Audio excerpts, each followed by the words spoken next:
The Tag on the Key, Book 1, The Plan, Chapter 28, Return. There was no doubt about it. The trip to Israel had been a life changer for me. There was something different in my life. A fundamental change had occurred in me. I did not want to do the same things that my friends had always wanted to do. I felt that they had not grown at all since I left. I felt that I had grown. I wished to continue that growth, and there was no turning back. The change was in me, and not anyone else. My attitude towards being Jewish was going through changes on a daily basis. Strange, perhaps, that on the kibbutz I felt more like an American, but in America, I began to identify much more strongly as a Jew. I wanted to experience Jewishness for its own sake, reasoning that if one wants to experience Jewishness more profoundly, then one must do more Jewish things. The first steps towards Jewish religious observance were already being taken by me. Only a short time remained until I would leave my parents' home for the University of Rochester. I packed up the items that I felt I would need in the new school. Before zipping up the suitcase, I took a quick look around the bedroom, checking to see if there was anything that I forgot to pack. For a split second, something on the top shelf of the closet caught my attention. I went to my closet and took down the bag of tefillin that was given to me at my bar mitzvah. It had been lying there unused for years. I packed it into the suitcase. My parents took me to Rochester, New York, and accompanied me to my dormitory room.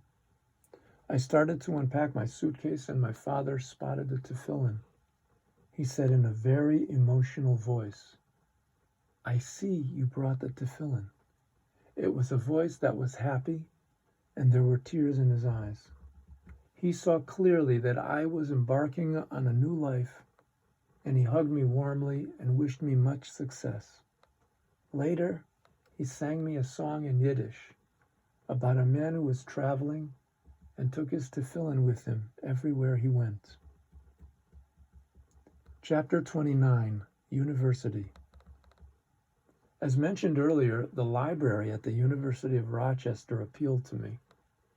There were many books to be found there. More importantly, though, I sensed that in that place there were some very intelligent people that I could learn from. It would indeed be an opportunity well worth taking. I started to explore Judaism in that library. I found the section with the collection of Jewish books. I thought that it was important to contact Jewish people in the area, and so I scoured the phone book for the addresses of local synagogues and inquired about Jewish activities at the university. Famous lecturers came to the university regularly, sometimes more than once a week. It was a stimulating and rewarding opportunity to listen to and meet famous writers and scientists and world leaders.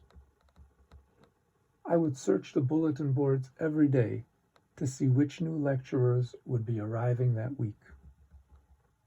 The bulletin board with the signs for the lectures of the famous people was typically covered with beautifully printed silkscreen signs produced by the university's printer. One day, a sign caught my eye. It was the most ridiculous-looking sign I think I've ever seen. It stuck out like a sore thumb, since it was placed next to all those beautiful signs. Scribbled on a piece of notebook paper, in what seemed to be the handwriting of a 5-year-old kid, it announced a lecture on the topic of the secrets of Jewish mysticism, Kabbalah, and the Zohar. In the top corner of this cute little advertisement was displayed the picture of a bearded, black-hatted rabbi named Nusan Gurari. It was really quite absurd when compared to the other signs on the board. It appeared to be a joke. I figured that if it was a joke, so I'll just go and have a good laugh. On the other hand, maybe he does have something to say. So I decided to go. It was definitely worth my while. I will discuss it more later. I learned some very profound things from that rabbi. It is quite incredible to think of the effect he had on my life. Chapter 30, Gila. During this period of time, I happened to be walking around on the campus. I was kind of new there. No friends, nothing special to do, a bit lonely. The weather was beginning to get cold. She was walking near me. I said hi, and she said hi. We chit-chatted for about half a minute. We went into the same building. She went her way, I went mine. The next time it turned out that we just bumped into each other again. And we chit-chatted a little longer, and the next time longer still. Before I could get my bearings, I didn't want to think of or talk to anyone else. The words anyone else refers to the whole world. She became my world. We fell in love. I can tell you it was a most wonderful feeling, and I would wish the entire world to be blessed with it. As time went on, I knew that I would want to spend my life with her. I hoped that she felt the same. It seems that she did. Chapter 31, Kabbalah. Earlier I related the story about the ridiculous sign that graced the bulletin board in the University of Rochester. I will now relate more fully the story of what happened there. Upon seeing that notice of the lecture on the secrets of the Jewish mysticism, Kabbalah, and the Zohar, I thought that I would just go take a look and see what this man had to say. It certainly looked like a joke to me, and so I said to myself, if it is a joke, so I'll laugh. If it is something worthwhile, I'll find out. There's no way to know if I don't go.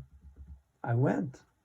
There were two guys sitting next to me there, and they had come specifically to poke fun and ridicule. One was Jewish and the other not.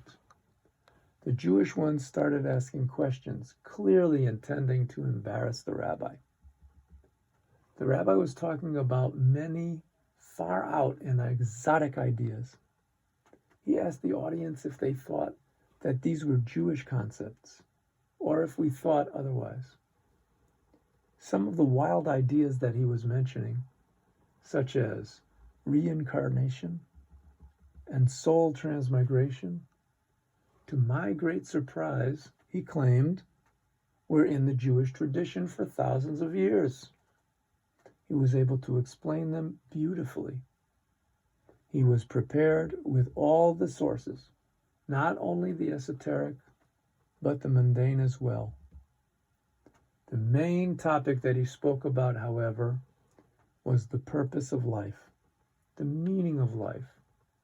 He brilliantly outlined the purpose of life as the service of the Creator. Then, he went on to explain that the achievement of this goal was accomplished by doing the mitzvahs. Period. I thought this was definitely worthwhile to hear, and I was tremendously happy that I had made the effort and the decision to come to that lecture. My reflection on this was not to last for long. The Jewish heckler began to attack the rabbi with a new intensity.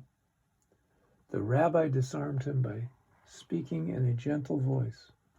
He began to speak slowly, quietly, deliberately, and calmly. You know my name because it is on the sign next to my picture. that isn't so fair, you see, because I don't know your name. What is your name? The young heckler answered, Al. No, no, no, said the rabbi, in the manner of a kind father. Not that name. I mean, what is your Jewish name? In a weak voice, the youth answered, Avraham. The air in the room stood still. It seemed that everyone stopped breathing, waiting to see what would come next. To me, it seemed that the rabbi had just erected a brick wall between this young Avraham and his friend. Within seconds, the friend stood up, walked to the door, exited the room. He slammed the door shut with a loud bang. From the hallway outside, we on the inside could hear a 3-second scream escape from his throat, almost like the scream of a slaughtered animal.